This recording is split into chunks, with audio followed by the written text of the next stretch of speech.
Pa ćemo onda kolegici Marijani Broš, predsjednici Hrvatskog centra za palijativnu skrb, dati riječ i zamoliti je da kratko ispriča o tome u stvari kako smo ju zamislili i kakve se odjeke imamo i kako ćemo u stvari raditi čim prije. Hvala. Evo, poštovani kolegice i kolege, dragi prijatelji, ja bih vam ukratko rekla u nekoliko minuta, zapravo sam sad ovako od koga smislila. Palijativna medicina, ja bih vam joj rekla nešto, u Hrvatskoj negdje gdje smo bili, gdje smo sada i što planiramo. Znači, palijativna medicina kao jedan važan integralan dio medicine, koji zaista je dijelimo na preventivnu, kurativnu i palijativnu, je u više od 100 zemalja uklopljena u zdravstvene sustave kao integralan dio zdravstvenih sustava, pa tako i naravno edukacije svih zdravstvenih profesionalaca. Hrvatska je počela intenzivno na razini nekakvoj akademske baviti se palijativnom medicinom još 1994. godine, kada je profesorica Anica Jušić osnovala Hrvatsko društvo za hospicij i palijativnu skrb, dakle to je punih 16 godina.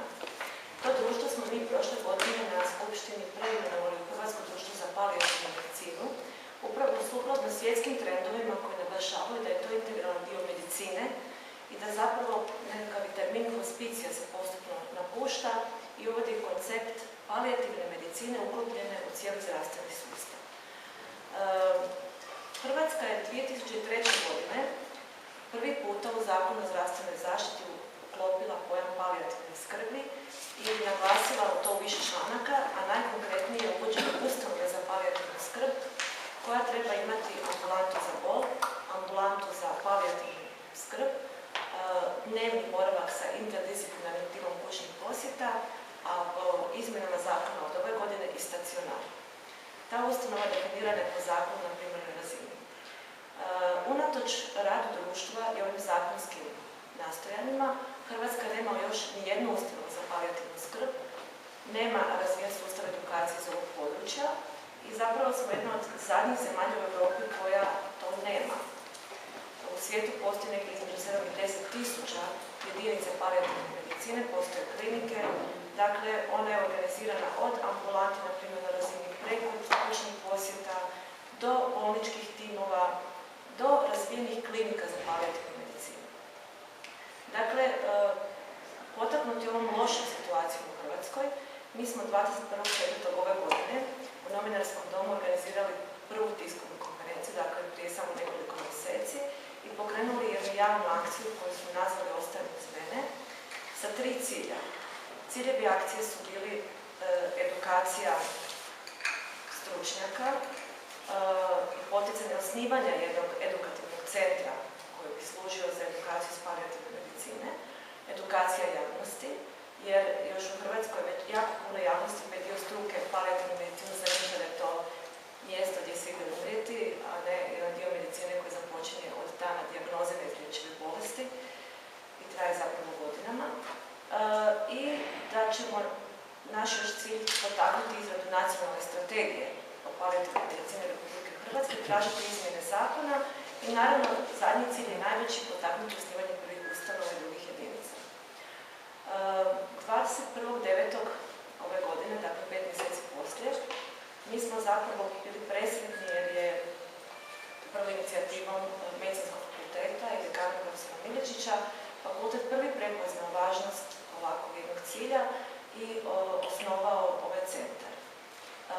Mislim da je taj put logičan jer osnivanje ustanova bez educiranih stručnjaka nema smisla. I većina zemalja koja zapravo preporučuje algoritme uvođenja ovog dijela medicine u neku zemlju, naglašavaju prvo educirati stručnjake koji će onda stvarati strategiju, a onda početi raditi ustanove.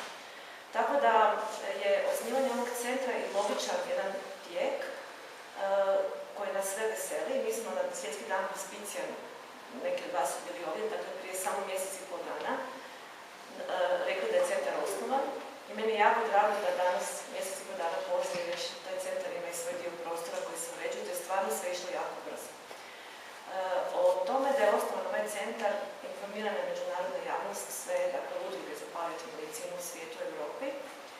I ne samo da su podržali i čude se zapravo pozitivno što je to na ovom fakultetu otvoreno, nego smo dobili, upravo smo jučer malo gledali, sigurnih 11 profesora koji su ušli u međunarodnu savjet centra, odnosno taj kao dio tog međunarodnog dijela savjeta, profesori iz cijelog svijeta, najveći svjetski stručnjaci iz područja palijativne medicine priključili su se kao pomoć da mi napravimo što je moguće bolje edukacijske programe i da se uklopimo u evropske i svjetske projekte. Uz to, o tom će možda nešto kasnije reći Gosen Đorđević, uz to smo tijekom ove akcije uz ovaj centar sretni jer smo potaknuli neke druge inicijative. Palijativna medicina ne može biti samo u središtu Zagreba, niti samo ograničena za jedan dio populacije, pa smo sretni da ovih par mjeseci potaknuta inicijativa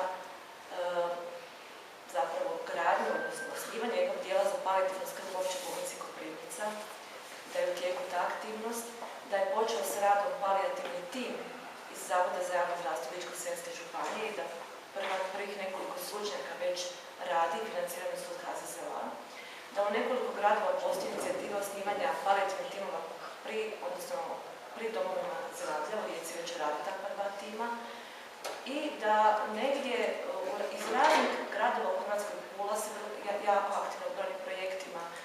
Dakle, da ne idemo modelom podsjetičnih krugova razvijati i poticati ljude u cijeloj Hrvatskoj da nam se priključe.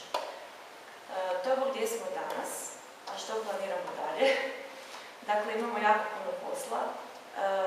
Idemo na ovaj drugi korak, a to je da zajednički kroz rad centra okupimo stručnjake i krenemo u izradu nacionalne strategije. Potičemo njenu izradu, da napravimo dakle hrvatski model, da vidimo koliko to treba centara, kakvih, u kojim ustanovama, s koliko ljudi, da te ljude educiramo u centru i da naravno krenemo sa osnivanjem prve ustanove sa prvim ambulantama koja bi bila vjerojatno i mjesto gdje bi se educirali studenti, specijalizanti i pojedinih struka i koja bi bila mjesto razvoja te mreže u Hrvatskoj. Jako smo optimistični, zahvaljujem svima koji su nam pomogli ovih par mjeseci, jer mislim da je ovo velik korak. Još bih samo na kraju spomenula da su taj korak prepoznali ne samo profesori iz New Yorka, Chicaga, Italije, Engleske, Njemačke, Australije, koji su dakle priključili se našem centru i to sve vodeći stručnjaci koji su predstavnici klinika za palijativnu medicinu, autori udžbenika i sl. Nego da smo dobili podršku već i od nevladinih udruga u svijetu i Hrvatskoj, pa tako i od nevladinog sektora pri Ujedinjenim narodima i da za sad imamo samo jednu ponudu, ali vjerujem da ćemo ju realizirati, a to je da budemo